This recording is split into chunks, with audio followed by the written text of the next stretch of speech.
We are. You got Stephen L. Whiteley. You're going to have to go to your phone. And yes, we are. Today, hey, I hear you. Way to happiness heaven. Yoo-hoo! Driving up the way.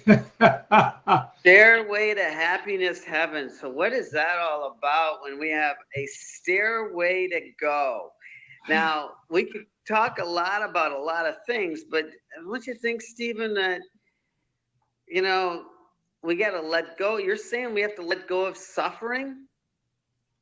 Well, we don't have to, but it sure feels better when we do. We got to fucking be suffering. We can suffer if we want, and we can also choose to let go of suffering and take action. Oh, so I can so the transition here would be to take action and find ways to implement and move forward. Yes, exactly. That's the ticket. That's the ticket, huh? You betcha. Wow. What's that? There is no substitute in the universe for taking action. No matter what anybody thinks, the universe... Well, you take action, and then what happens? Well, when you take action, then you start to get new results, because people that avoid action, they start to fall into decay. And what we don't want is decay. What we do want is to be better. When you give yourself permission to get happier and successful than previous imagined. I mean, we've went up and down these roller coasters a lot. Yes, it's easy to do that. There is no doubt about it. And it takes a little bit of connection to purposeful living to escape that roller coaster.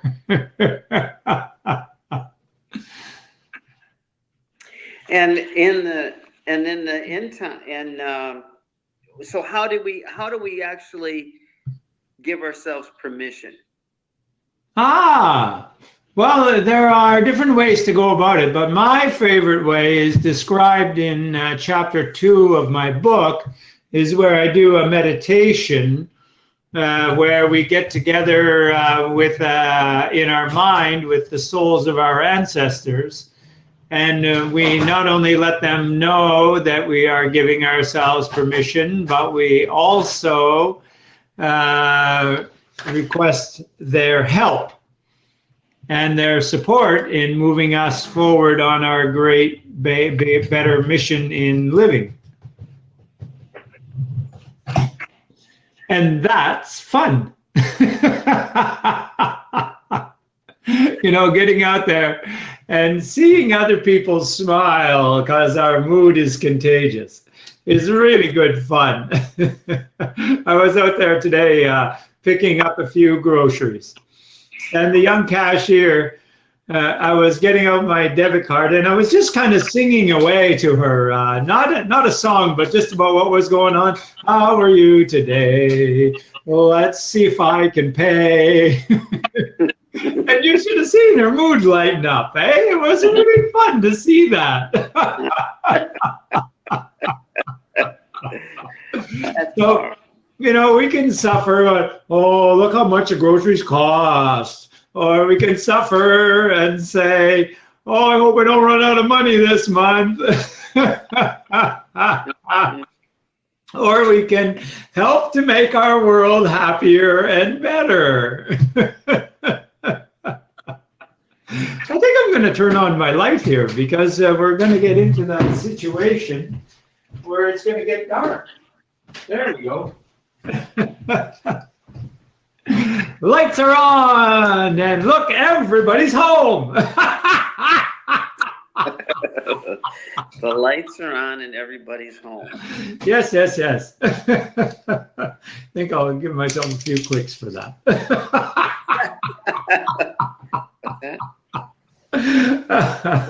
You do?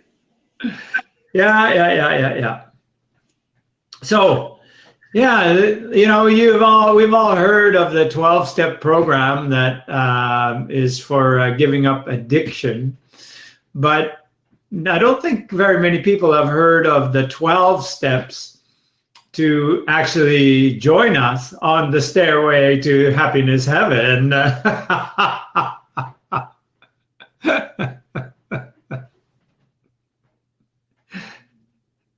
Oh, I don't think I'm hearing you now.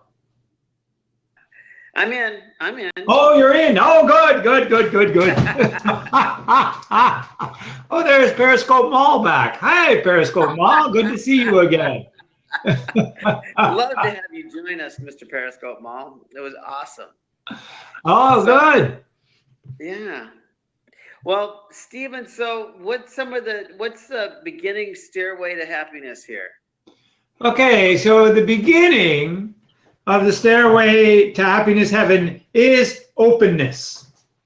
Really? Because if we're not open to new ideas, if we're not open to ways that we can help ourselves out, if we're not open to positive change, then we are in fact opening the door to more negativity. Because we all know about that one. Yeah, there is no status quo. We are either going up or we're going down. That's the way it is. It's not fast, but it's always happening. That's true. No matter what it is, it could be going either direction. Yeah, we are always on a trend. We are always becoming. And so the question is, am I becoming better or am I becoming worse? Well, obviously we could be becoming worse if we allow our minds to go that direction and saying how rough and tough and sabotaging we're daily. Yeah. Eating it with, the sand crabs. They don't know enough to get out of their own hole. Exactly. They stay stuck in the hole, but when you're stuck, you're not stuck. You're spinning your wheels and you're sinking. Well,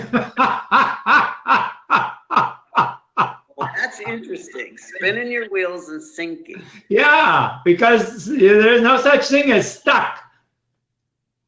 People call it that, but what it means is they're going backwards.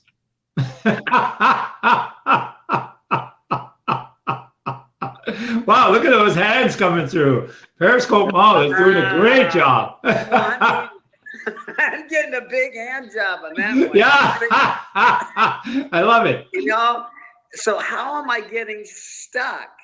If I'm getting stuck, what does it mean for me to get unstuck from my stuckness? Yeah, okay, so how do we get stuck? We get stuck by negative judgment. So if we're in the habit of judging everybody around us, going, that person is a jerk, and that person doesn't know anything, and boy, they're stupid, and oh my God, they're so arrogant over there. Then we are doing the same thing inside. We are criticizing ourselves the same way. And so what that does, that habit of self-degradation creates beliefs of that at a subconscious level. I'll give you some hands for that one. Yeah. So when our subconscious believes that we are less than we really are, because every one of us is infinite potential, that's what every human is. Okay. So if we believe that we're less than that, then we end up acting that way and attracting that to us. Because our subconscious is not only looking after all of our automatic processes, Right. it That's is true. also our connection to the universe. So how can we allow that subconscious to be an easy way, allow it to, because it's self-directed. So wherever you set the rudder, the tack or rudder, would that mean the repetitious thoughts in our conscious mind in order to get our subconscious mind to be in alignment? That's exactly right. As we repeat things, as we develop negative habits, what we're doing is creating those beliefs at the subconscious level. Eek. Wow. Eeks. Hey, tweet out to your friends, and I think this is a really good blab. It is. This is deep. I mean, you're going deep, Stephen. I have to tell you, you're actually taking a trip to another. I think it's really powerful where you're going with that. Yeah. And yeah, go ahead. Well, thank you. First, I want to say hello to Sandy Sanders, our good friend. Welcome back, Sandy. But it's true. This is why people give you affirmations in the positive, which is to try to combat that and to work in the opposite direction.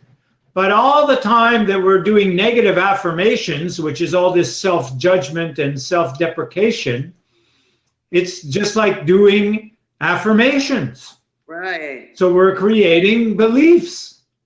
So our beliefs, but that our beliefs inside of our head, then repetitious hits our subconscious, and then we act out what's exactly. We are what we believe.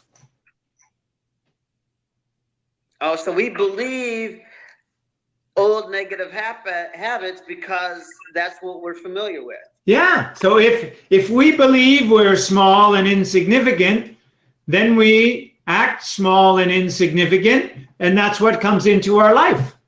Well, Sandy says I'm going to go get a drink. So could that be a negative thought from the Depends on what kind of drink it is. So it could be a green drink where it could be water, it could be lemonade, it could be whatever. Yeah. Well, assuming that this is, I think the drink, it could be water or lemonade. Because she quit drinking 10 years ago. There you go.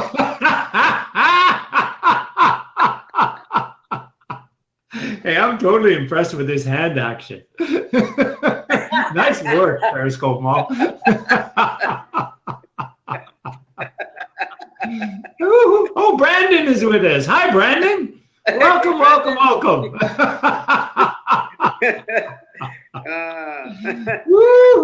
It is it's a good note to realize that the habits are if they're running around in our minds, negative ones could be the drink we're gonna have to go have, every single night. We having that one running around in our heads, and that's driving into our subconscious mind.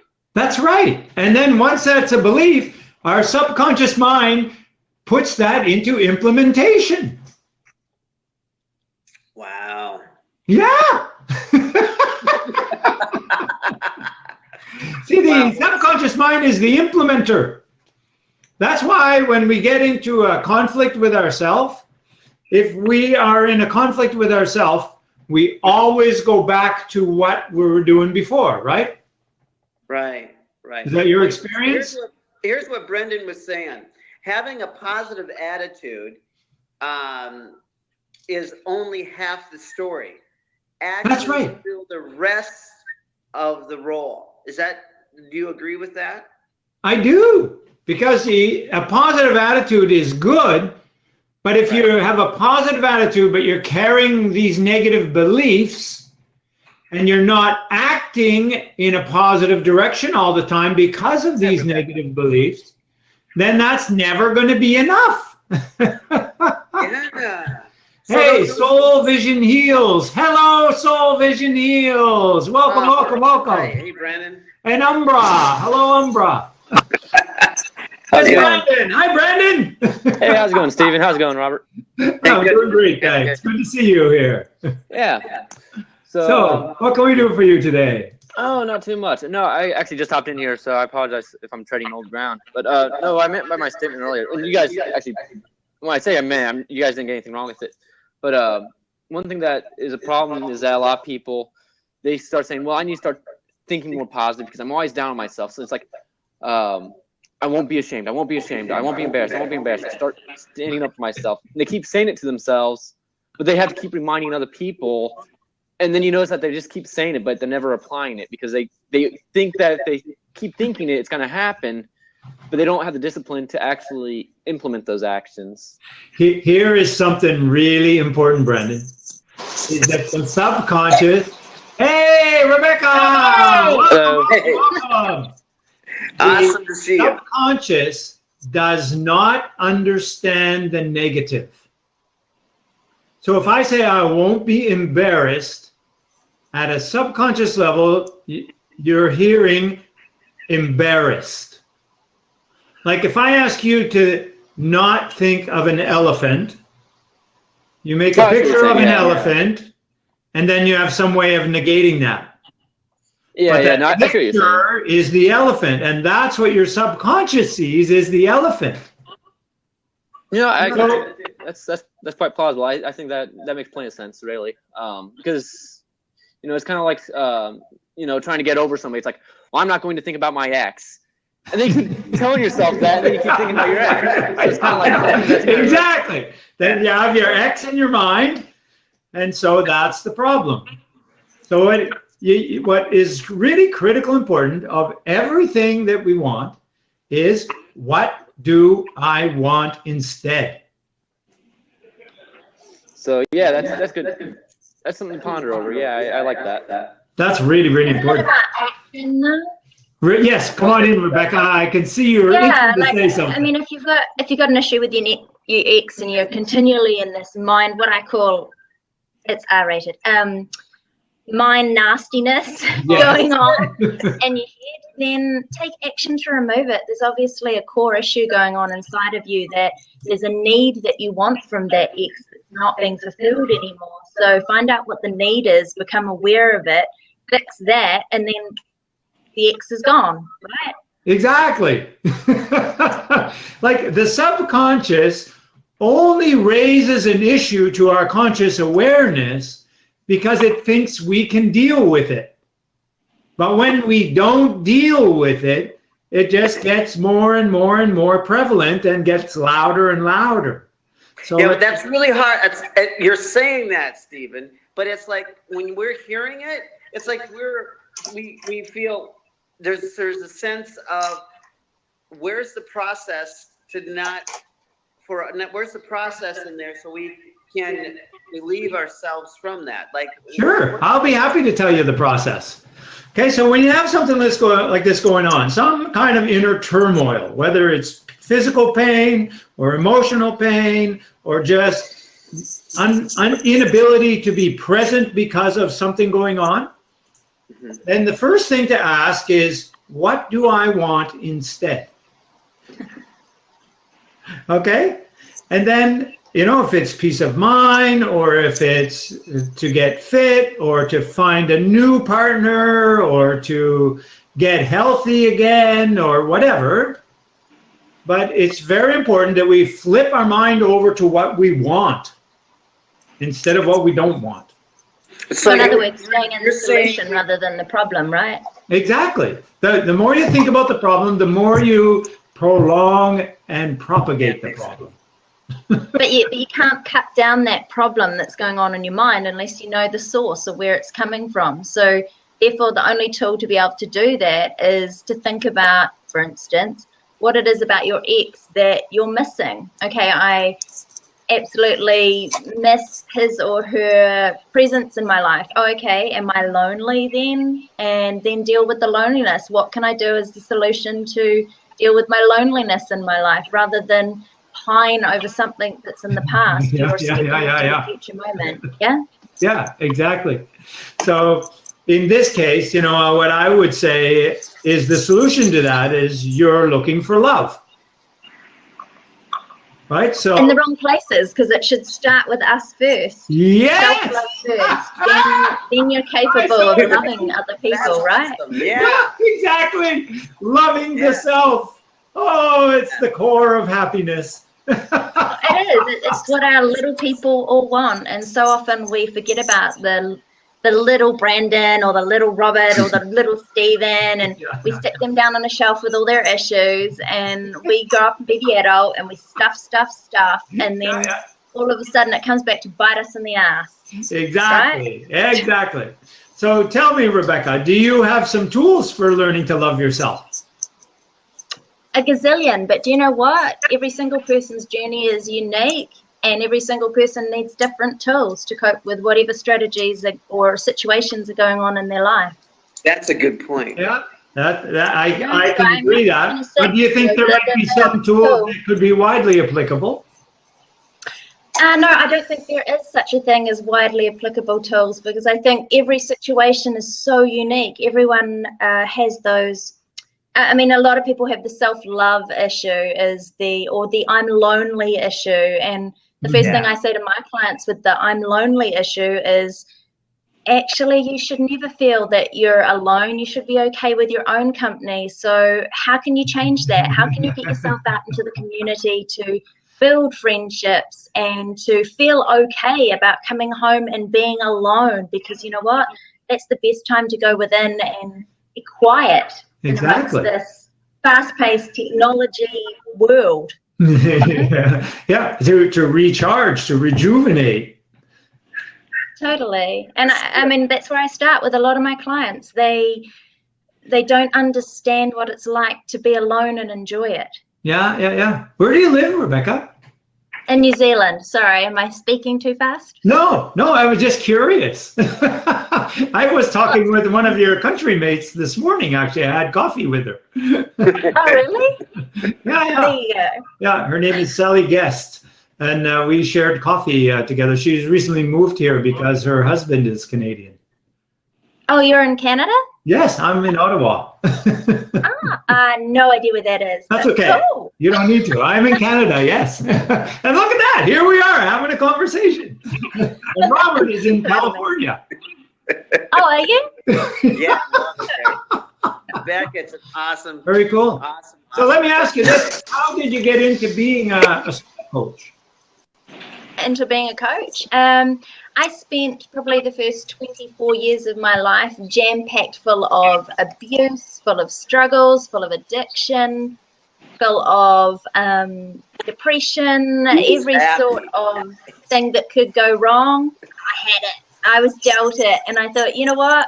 I conquered it all. And I'm still conquering stuff every day. But I don't want people to spend years like I did trying to work it out. So let's get it sorted and help these people now. Get it down to 6 months. Nice. Who wants to live a shitty life when it can be full and good and enjoyable? Exactly. You know? Healthy and fit and happy. Hey, right? That's what I like. That's exactly what I do. So that's how I got into it, because I don't like to see other people struggle in life. And if I can help them through my own experiences and through the massive toolkit that I've picked up along the way, then I kind of feel it's my thing. I need to be putting it out there to help people. Oh, yeah. Awesome.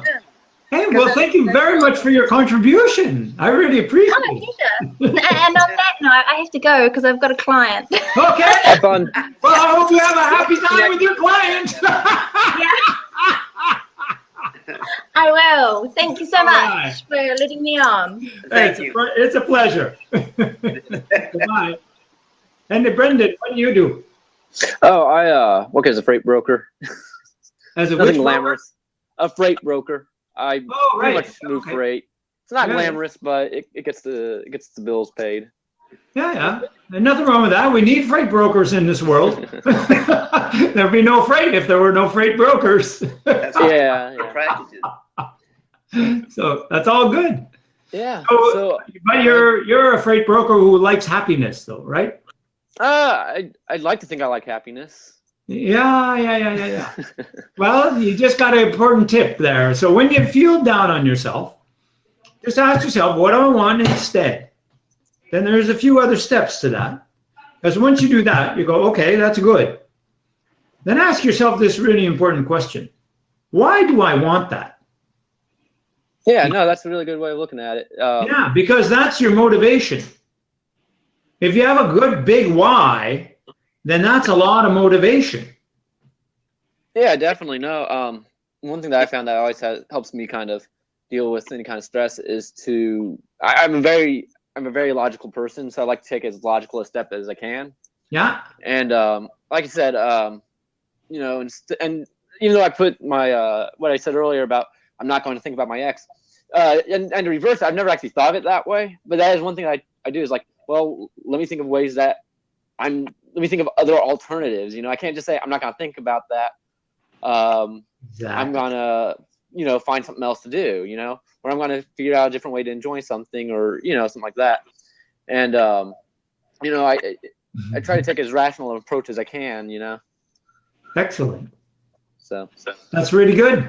So if you decide what you want instead, and you ask yourself why, and you've got a good big why, then you can also ask yourself, why not? Why don't I already have that?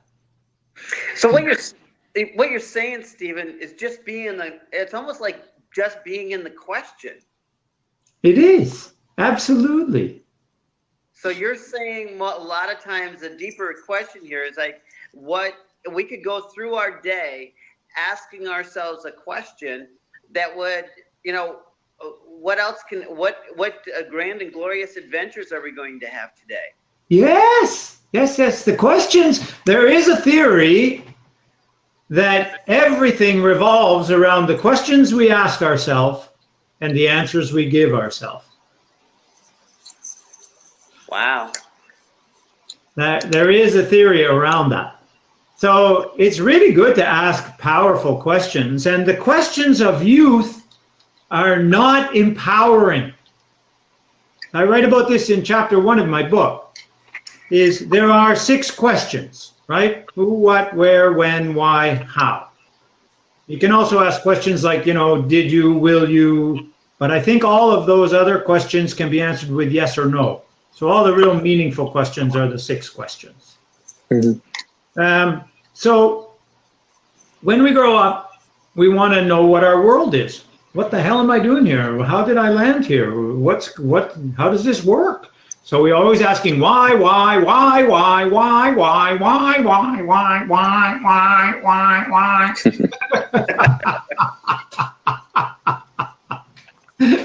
But why is the most powerful question. And when we apply why to a problem, it perpetuates and expands the problem.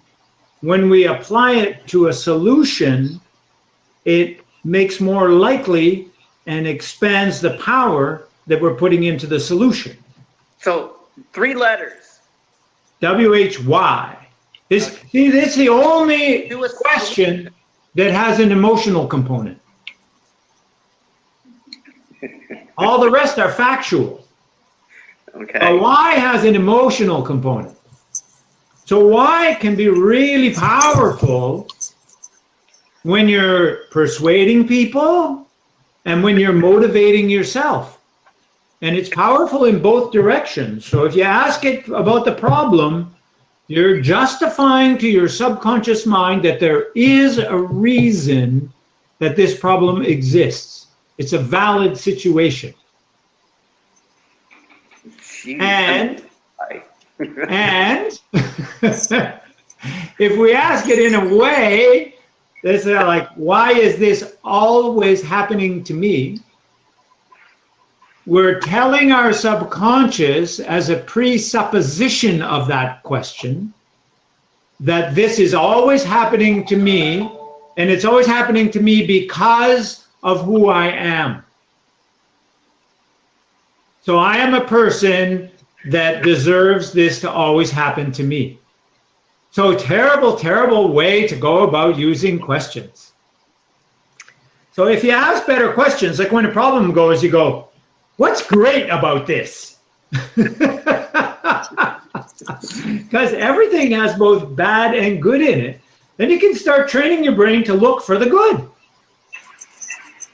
Or if I say, wow, I will not live in this. If I have to go through this, something way, way better has to come out of it. What is that better thing? So the what. So use what. Yeah. And so what and how are really important. How does it get any better than this? How about how does it get any better than this? Yeah, is also good. How is a really good question. Okay. And then once we have an idea that, see, another thing that stumps a lot of people is getting wrapped up in the how. If they don't know the whole how, they don't start. It's that perfectionism. I got a little bit of that. But it doesn't work that way. In the universe, doesn't work that way. The universe works like this. I'm going to start. What can I do now with what I have? So you just start. And then the next step shows up. And you keep one eye on what you're doing and one eye on the why. So basically be a chameleon. What's that? Be a chameleon then. Look one step at your foot, one step ahead. Be a chameleon. Yeah. Good metaphor. I like it. Thank you. Yeah. So you keep one eye up ahead there where you're going to, and that's your big why. And then one eye on what you're doing. And the next step will always show up. You might not recognize it when it does. And then all of a sudden you go, I could do this here. And then you go ahead and you take that action. And then you just keep going. And then all of a sudden you get there. Because it's just those micro steps, those little steps. Yeah. Then you can actually see yourself going up the ladder. That's right. All we can do is baby steps, most of us. But if we do baby steps day after day after day, then we've gone a country mile. A country mile. I like that. Am I making sense to you, Brendan? No, that makes plenty of sense to me. No, that actually makes perfect sense. I don't disagree with any of it. Okay, so there's only one more piece. So we've got now, what do I want instead? Why do I want that? Yeah. Why don't I have it already? Because that gives you both positive and negative motivation. That's fear and want motivation. Fear motivation is more powerful than want motivation. So it's important to get both kinds of motivation working for you. So Sandy is saying here, why don't we have it already? Yeah, why don't I have it already is usually because I failed to take action, failed to get information, failed to believe in myself. Failed to believe in yourself. Yeah. That could resonate pretty deep with some people. I'm thinking all of us.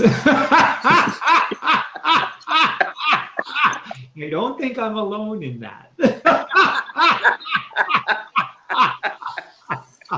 That's funny. Okay, so now let me get through this whole thing though.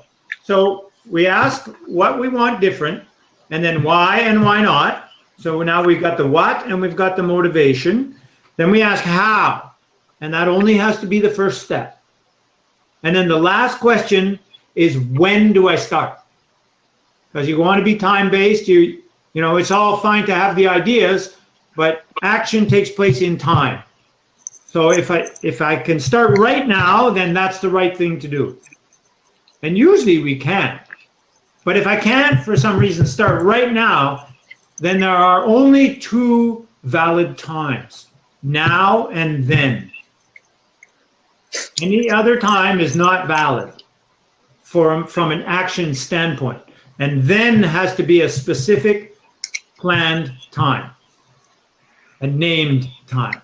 It's like if you say I'm going to do it tomorrow, or I'll do it soon, or if I say that, it doesn't happen. right? Or I might do it tomorrow. Doesn't happen. I'm real What bad do with I that say, one. you know, I'm going to start now, and then I'm going to do this then. What were you going to say, Brendan? Oh, I think I'm real bad with that one. Yeah, well, most of us are. That's what we grew up with. It's not your fault. Oh yeah. It's what you grew up with, right? And everything is example. Mm-hmm. So but we're not stuck in example. We can overcome example. And using this process is a good way to overcome it. There's one other piece that you'll want to know about, because everything we really, really, really, really want is a long-term project. Health, fitness, wealth, relationships, spirituality, achievement. So if you want something in the long term, the wording is incredibly important. That's why most people have trouble when they want to lose weight, quit smoking. Those kind of things are short-term words, because if you can lose weight, all you have to do is go to sleep. And then you wake up a half a pound lighter in the morning and you've lost weight. Done. At the subconscious level. Yeah, yeah. So, you can kind of get lazy. When I quit smoking, I can do the same thing. I can go. Yeah, not to mention that we don't like to lose things, and when we lose things, we like to find them again. And then quit smoking is the same kind of problem, right? I can go to sleep and I've quit smoking and I'm gone there. And whenever you're in a fight with yourself, you're always going to lose. So this is the whole idea. This is why happiness is harmony. So let me think, where was I here? That's okay, because I think where you're going with it was the happiness and harmony part. So. Oh no, I know what I was going. Yeah, I got it. So what we want to do when we want to get a long-term aim, it's really important that we pick the right wording, and that we especially pick appropriate verbs. So there's one kind of verb that is long-term progress. And these are all the verbs that end in ing. So building, growing, developing, improving, these kind of things. So what I like to do is I like to put my goals in those kind of terms. So like doing that, I've gone from a place where I had always wanted to be fit, and I had never been able to sustain a fitness program for more than a year. I'm now 8 years and counting of steadily growing fitness. How did I do that? I decided at the beginning that I'm building strength, endurance, flexibility, and agility. So as I build strength and endurance, flexibility, and agility, I just keep getting stronger and stronger. But I'm anticipating that, and my subconscious knows it because of all of the hundreds and hundreds of times that I've told myself going to the gym is, yes, this is great. I'm building strength, endurance, flexibility, and agility. So it just goes over time. So when I go to the gym, I do a personal best almost every time in almost every event. A personal best. Yeah. It's not because I'm a spectacular athlete. I never was. But I have got myself to a place where I believe that I'm building strength, endurance, flexibility, and agility. Mm-hmm. And I'm doing it. And I'm not fighting with myself over it. I'm in beautiful harmony with myself. Yeah, absolutely. You know? Yeah. So there. So if you take those steps that I talked about, which is decide what you want, then find your why and your why not, then figure out the how of at least the first step, and then decide when, and then set your goals using the ing verbs in the positive, then you're going to be in for long-term successing. So use the ing for long-term goal setting. Yeah. So if we take and using ing, and because that repetitious conversation each and every day feeds the subconscious mind. Yeah, sure. Think of the opposite way around. How many people are smoking? How many people are overeating? So they are always saying the ing. Yes. How many people are focused on shopping? That's a good one. So they apply it in the negative direction, and they wonder why it's hard to give up. Yeah. Simply, it's not a bad habit, it's a counterproductive habit. So if you want a productive habit, use the same structure in the opposite direction. That's powerful. Absolutely. So oh yeah. Absolutely. Woohoo! Hey, look at that.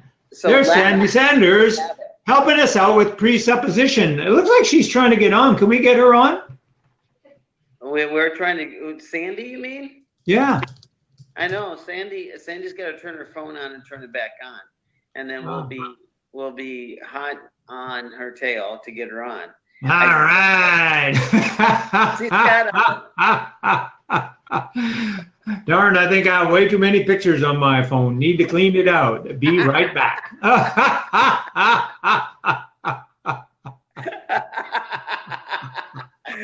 Sandy doesn't have too many pictures.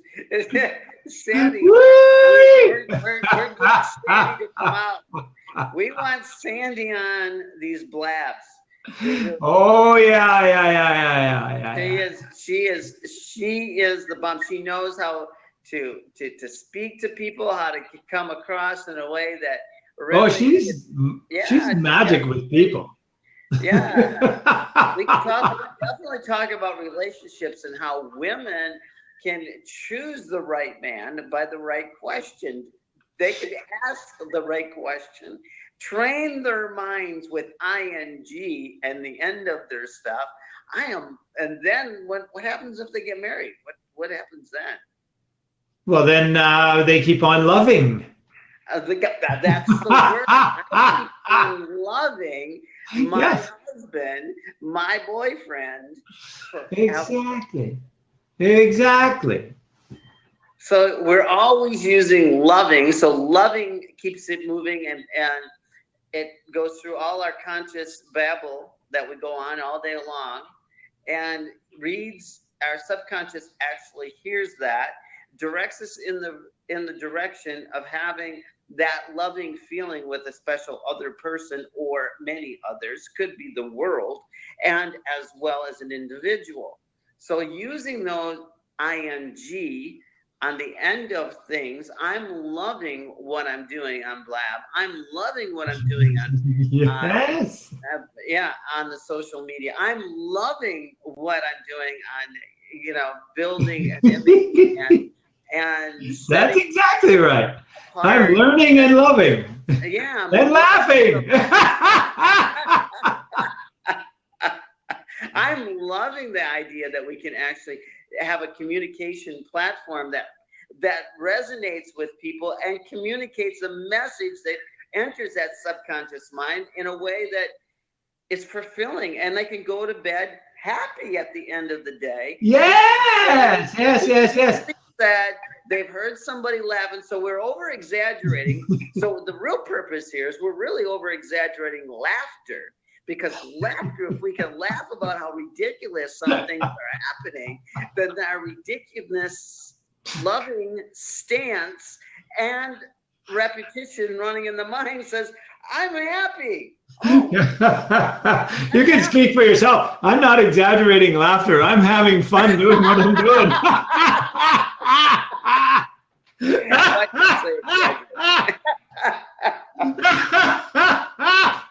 That's huge. Yeah, that is really huge. So when we're looking at that possibility of how we were going to program ourselves for success, it's using the ing in the present moment. Yeah. I am loving this today. I am loving what I'm doing today. I'm loving how I'm having such a time. Yeah, with the relationships that I'm connecting with. Yeah, I'm connecting with more and more people. I'm helping. I am helping. Yeah, I am. More and more people and connecting with more and more people every day. Mm-hmm.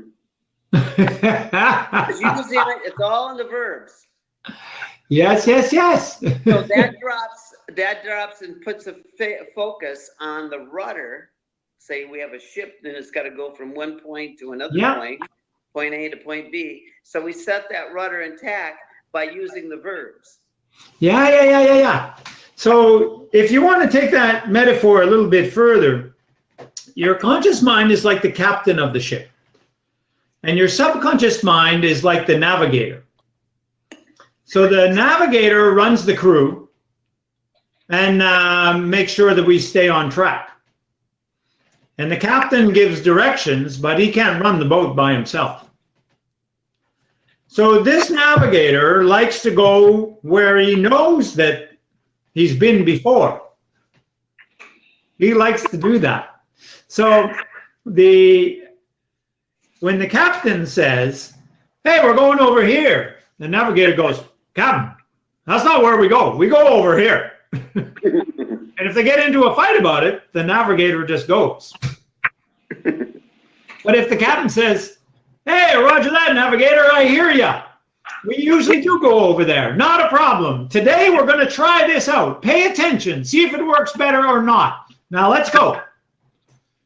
Then you work with yourself, and it's all okay. Because the duality is 90% inside of ourselves. Yes. Not 90. Isn't it closer to 99%? Depends on where you are in your own self-development. So because when you first start off, you're 100% subconscious. Right. And then as you grow up and you go through the school system, then you start to split. Mm-hmm. And then as you grow into an adult, you have a choice. You decide whether you are going to build harmony within you, or you're going to fight with yourself and thereby fight with the world. And if you choose the latter, then it's going to be a hard life.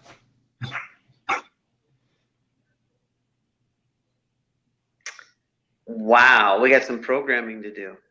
Oh yeah, we all do. Some programming to do. Yeah.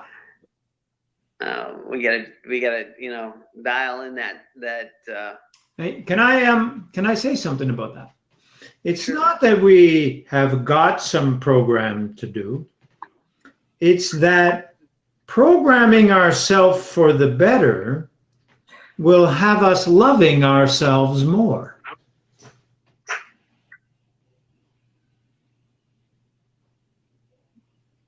Okay. Okay. So programming yourself for, like, using the INGs. Yeah, programming for the better. Loving and trusting. I'm loving and trusting myself. Yes. To set whatever process I need to set forward. Yes. And I get to really feel that, but still, sometimes you still fight that inner feeling. I know I'm fighting it. And I used to, but I'm not anymore. Okay, so I'll give you another tip. I'm trying to be practical. Yeah, no, you got to be practical. So there's a guy named Noah St. John. And Noah discovered this problem that you're finding there, where you start doing this affirmation, and then hang on just a second. What were you removing?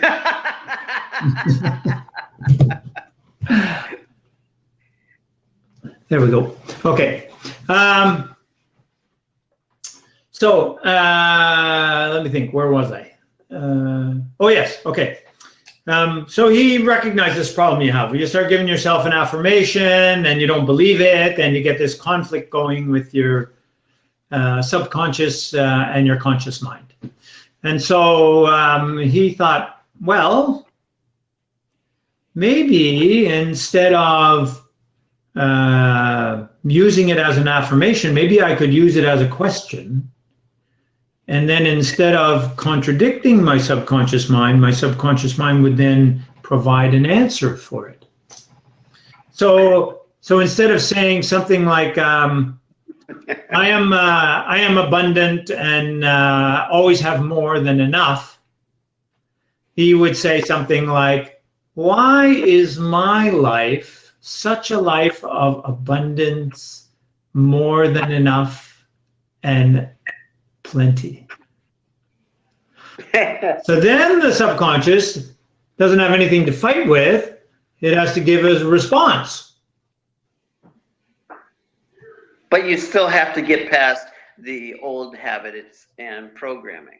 Yeah, sure, but you're on your way then because you're no longer fighting. Ah. Because when you fight, you lose. Fighting is the most... Right. Because you don't have to. Because you're making justification that you take the duality out of it. Exactly. Harmony. Harmony. I love harmony. Harmony has so much power in it. Hey, Paz, come on aboard. But Hey, yeah. Paz Simpson! Wow, the happiness engineer! Woohoo! My friend, come on in. Paz, you gotta come on board. Come on board, Paz. Talk to me, buddy. There he is. Yeah. Woohoo! Great having you aboard, Yeah. We Paz. got to give him some hands. Hello, Paz! Hey! How good to see you, buddy. yes, sir. Yeah. Welcome. It's damn cool to have you on here. It's my pleasure to be here with you, gentlemen. Yeah. And my sister, thank you for inviting me. So. Hey, and thank you, Sandy, for inviting him. We're delighted to see you, my friend. You send a great message out, so I'm honored. You do. I do my, we're blessed and highly favored to be able to make the decision of being happy at all times. Isn't that the truth? And not only to make the decision, but to take the action to make it happen. Yes. And you know what I think is really fascinating? That the root of the word happiness is so similar to the root of the word happening. I haven't researched that yet, but I think there has to be some kind of etymological connection there. And that is etymology, the study of words. How many years past have you been on this crusade? It's been a lifetime, but really the full transformation into being the happiness engineer came 3 years ago. Oh, wow. 3 years ago. Good for you. Yeah, so it actually happened out of tragedy, to be honest. My business partner was murdered. Oh, wow. And I was cursing him out for missing my son's birthday, and he never misses the birthday. I'm like, what the heck is this going on? Cursed him out for about 6 days, because he didn't call. And then my mom calls me and she goes, I need you to come home. I've been living on my own since I was 14 years old, so her house is not home. So I was like, you need me to come home. And I knew that meant that there was something wrong. And I walked in there and there was 2 detectives sitting in my mom's living room. telling me that my business partner is no longer with us. And Wow. you know, he died a brutal death too. He was beaten to death. So that was Wow. a horrible way to die. But that night, you know, I started my reflection and I said, God, this cannot be my life. You know, like you could not have saved me from all of the crazy things that I've been through. You know, like I've been shot at while sitting on a Ferris wheel and not one bullet hit me. You know, like there's no way that you could have saved me from all of the tragedy. Believe me. So I prayed to God and you know, humbled myself. And the next morning, I went on the internet and the Napoleon Hill Foundation's Think and Grow Rich call came up. And I dialed into that call, and they had actually just started the book Psycho-Cybernetics by Moss. And it was all about self-image. And that is exactly what I needed to check at that moment. And I've been on that call for now 3.5 years. What a blessing. Wow. Yeah. Good for you, Paz. Good, man. Because tragedy happens to all of us. Trauma happens to all of us. And it's very few that come to find the wisdom that's in that. So good for you. I still can't give myself any credit for finding the wisdom. I could just say I found some humility and I've just been following, you know, what God has been saying. Like I laugh sometimes when I do my daily videos because I'm just as surprised as what I said as you are. I know. I do the same thing. I write every morning on my online community, and I never have a clue what I'm going to say until I sit down to say it. Yes, it's always so funny because I come up with the topic and then I record. And so when I watch the video back, just like everyone else, I'm like, oh man, I'm damn good. Yeah, that's really nice. I like it. But then I always remember that it's not about me, but through me, we get to see God's glory. There you go. So it's exactly never right. You're just a vessel. And so you know, if you ride the wave and ride that vibration, you know, that can take you to the highest levels or the lowest levels, depending on which wave you decide to ride. You know, but you're always an example. You're going to be an example for good or for bad, but you're going to make that choice. No one can make that for you. You know, I spent half my life trying to die. Now I get to spend the rest of my life really living. Like you know, I was one of those people who didn't have to become a drug dealer. You know, I had both parents in my home. Well, I had my mom, my stepfather, and my father. So I had 3 parents around. I was a straight A, captain of the basketball team, captain of the debate team, and I'd probably punch you in your mouth faster than I would read a book. You know,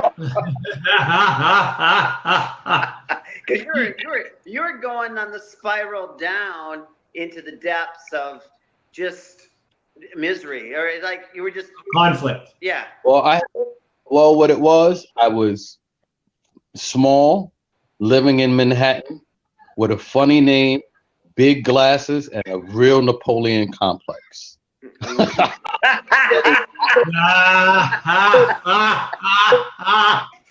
That was a major problem. I always had to be the alpha male. Oh wow! It didn't matter if you were 7 feet tall, 270 pounds. I would cut you down to my size. I always had to be the alpha male, and that became a real issue because I would walk into, you know, fairly dangerous situations. You know, like I was one of those people that would go to a gunfight with a knife and swear I was going to win. You know, and so I would put myself in these crazy situations just to see if I would be able to make it out. Yeah. You know, so I spent my whole life really thrown it away. And I'm blessed and highly favored to say I had a very faithful mom, who I always say is the most successful person I know. And she's never had Nice. much money. My mom has never had more than $5,000 in her bank account at one time. But she's manifested everything that she said she wanted to do. She said, I'm going to be on TV one day. I looked at her in the face. I laughed, belly laughed as hard as I could. And I said, Mom, I'm sorry to be disrespectful, but you don't know anything. You're broke. How the hell are you going to get on TV? Like, what are you trying to? And what were you sniffing? You know, and my mom went and became someone who was on network television twice a day. She was on the Ricky Lake show and the Sally Jesse Raphael show every single day for 3 years. Wow. She's a force to be reckoned with. My mom was someone who, it was pretty funny because I asked her one day, she was on the show for maybe about a year and a half, and she started building a fan base. I asked her, I said, why don't you get your own show? And she said, give up my freedom? Up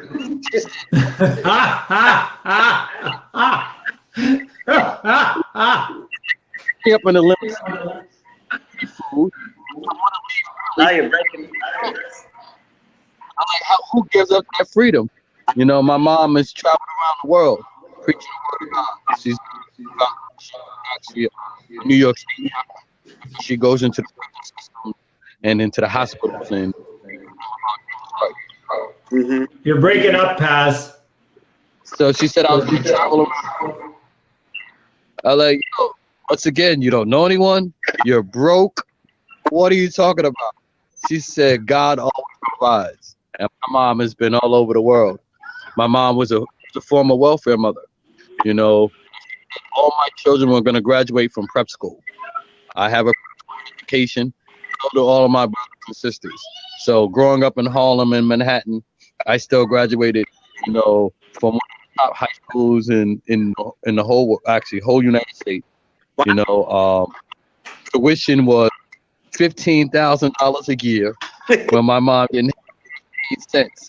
So she's always figured it out, you know, and so she's definitely the most successful person I know, because most people equate success with money, and that's not success. Right. Success is being able to live the way you want to live, being able to move the way you want to move, and then even better, being able to show love at all times. Oh man, my mother gets always show love. I like that. Yeah, she wakes up in the morning and she prays for probably a couple hundred people on the prayer line. Then she goes to a hospital or to a prison and ministers to someone else. You know, and then at the end of the day, when she's all said and done, she still finds time to call me and give me a lecture. Because you need it. Like how she planned it, how I star, you know, like, and I laugh because I tell her I don't like her.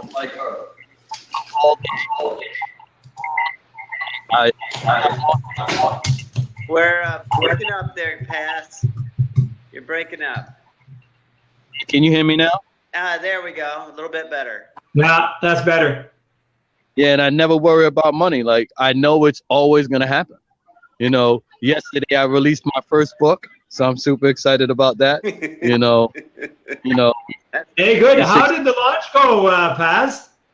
Oh, man. I think it went well. I mean, this is just a soft launch. We'll do a real big launch in October out of CEO space in Las Vegas. So excellent. But this is a launch for myself to prove that I can do it without their help. Like I can. Good. This is my goal to become a best with just the people that I know. Very cool. I think through my personal network that I built, that I can do it, and still inspired myself to.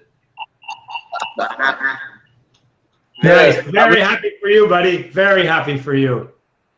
I was spending too much time on, so I fired myself so I can spend more time actually talking to people that matter, and getting them to join this happy movement.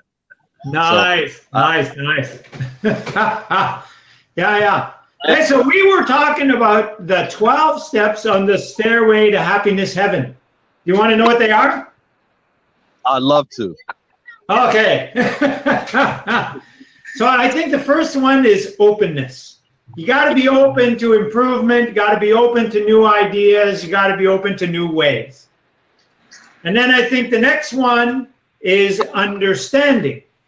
So you got to really come to a higher understanding where you are, what got you there, and how to get out. And then the next level and step, I think, is self-awareness. How did I get myself in here? What can I do to get myself out? Then I think it's permissioning. Okay, I give myself permission to grow beyond where I am. I give myself permission to grow beyond what my family taught me. Then I think it's about learning closure, how to finish stuff. So start something and finish it. And then learning how to set boundaries, know what is yours to do and what is others to do. Then to take on the idea of loving learning. So becoming a person who sees negativity as an opportunity. And this means that I can grow bigger than any problem that ever comes to me. And then comes step 8, which is forgiving. And you know that forgiving is critical for giving ourselves emotional freedom. And then step 9 is giving gratitude, because we love giving gratitude. So grateful I am still breathing. Step 10 is connecting with purpose. Step 11 is purposeful living. And step 12 is purposeful giving. And when we're purposefully giving, then I think we are at the stairway to happiness heaven. In fact, we're up the stairway. We're at happiness heaven. I agree with all of those steps, and I guess that's why I say heaven is a place on, and I live in heaven. Because yes, I agree. That and not knowing it, I've embraced all of those steps along the way. One of my favorite books to read is The Game of Life and How to Play It by Florence Scovel Shinn. Oh yeah. And one thing is there's no opposite. There's good and bad, but there's no opposite to great. So if you focus on being great, the worst thing that you can do is so the learning experience, you get to choose whether you get to laugh, or cry. Do we ever? God is a great comedian. You get to choose whether you're going to laugh with God or become part of the joke. But either way, he's laughing. I agree. Many more times, because as I lived my life, I realized that God got to laugh at me a whole lot. Yeah, I know the feeling. I caught my first felony 2 weeks after I graduated college. So it was like my mom didn't even know I was a drug dealer until I graduated college and then got arrested. So, I was in a position where I didn't even have to do that because, just because of the way things went, I actually got a degree in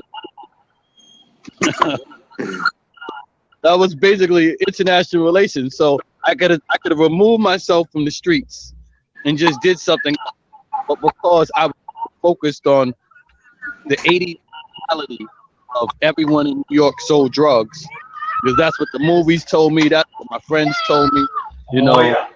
You know, That was the inherited emotional jail.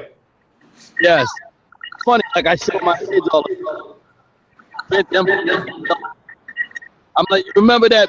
I'm like, you remember that rap line that the rappers rapped about? I was like, yeah, about the drug dealer spot right there on 1 foot. I'm like, that's our house. We live right down the hill. Yeah. Do you see any rappers? It's all a facade, you know, and it's to wake my kids some of the things that I've seen, you know, and then taking them to my old neighborhood, you know, and me going happiness engineer, and most of them remember me as the minister of misery. So they're telling my kids, you know, some of the things that I've done. You know, my baby, 9, they never seen that and can't even imagine that. You know, they just had this business, you know, so they, you know, selling water.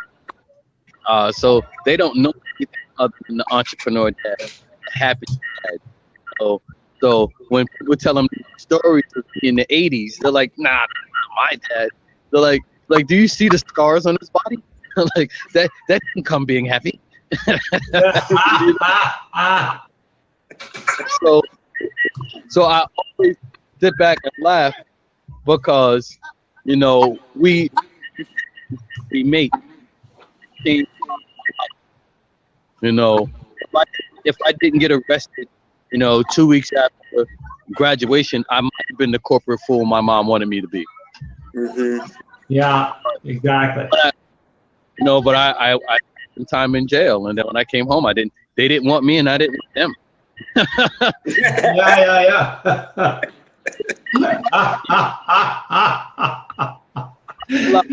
And when we live in the negative world, that's the way it goes. I didn't belong. You're breaking up, Pass. You're breaking up. I realized how much so I myself from it. So I love your 12 steps to happiness heaven. I agree with all 12 of them, and I think the 2 most important steps are forgiveness and gratitude. Forgiveness and gratitude. Forgiveness and gratitude, because you don't only have to forgive others, you have to be willing to forgive yourself. Because most of us are so hard on ourselves. Like if I went I'd be killing myself. Like, oh, you went to jail, you did this, you did that. Oh my God, your life sucks. Yeah. And that's not how I see it. I've forgiven myself. I've forgiven the situation, you know, and I've moved on.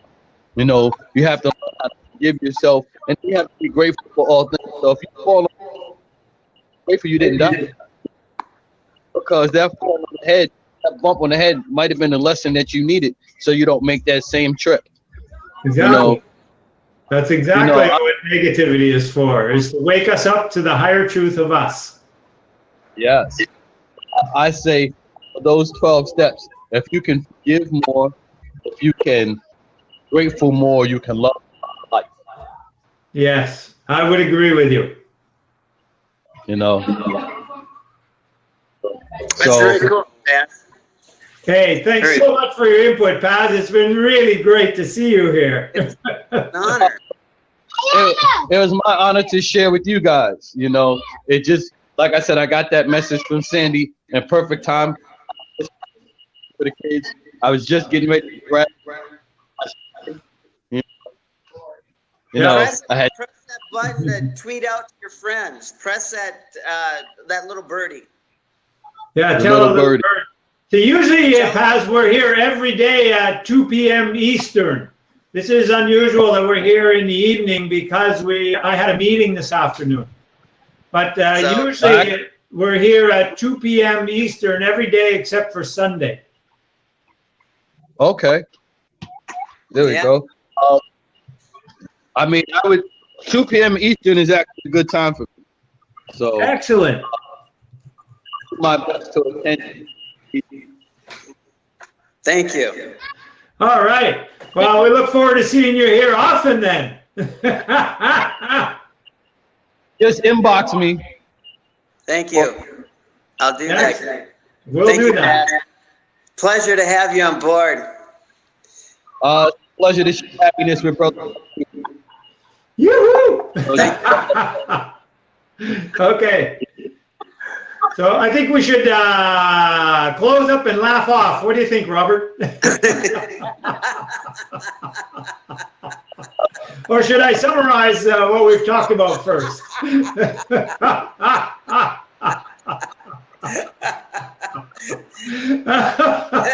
you, guys. Thank you. Take care, stay well, have fun. I'm Stephen Whiteley. I love my life. I love my life. You bet. Love you. Woo! All right. Tomorrow, 2 p.m.